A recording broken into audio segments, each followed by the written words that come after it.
তুমি সেই সন্তান হইও না যে সন্তান মায়ের নাফরমানি করে, তাহলে লোকে বলবে আহা কিয়ামতের আলামত। তুমি সেই সন্তান হইও না যে তুমি নেশাখোর, তুমি নেশার মধ্যে ডুবে আছো, লোকে বলবে হায় মাত্র 16 বছর বয়সী ছেলে নেশা করে, আহা এটা তো কিয়ামতের আলামত। তাহলে তো তুমি তো হইলা সেই কিয়ামতের আলামত। তুমি এমন ছেলে হইও না, তুমি এমন ছেলে হইও না যে ছেলেকে মানুষ আঙ্গুল দিয়ে দেখায় ও ব্যভিচারী, ও জেনাখোর, ও নারীর পিছনে ঘুরে জীবন শেষ করে দেয়। গুনার চিহ্ন দোস্ত, আল্লাহর কসম, গুনার চিহ্ন চেহারায় বোঝা যায়। তো আমি তো এখন যদি আমার হুজুরে মিজান সাহেব হুজুরে যদি এখন বলে যে বেনামাজি দাঁড় করাই থাম, আমি ইনশাআল্লাহ দাঁড় করে দেব।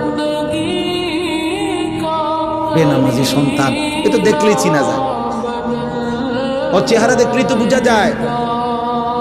মালিকের সেজদা যার কপালে নাই, পৃথিবীর সমস্ত ফেয়ার এন্ড লাভলি দিলেও তোমার সুন্দর লাগবে না।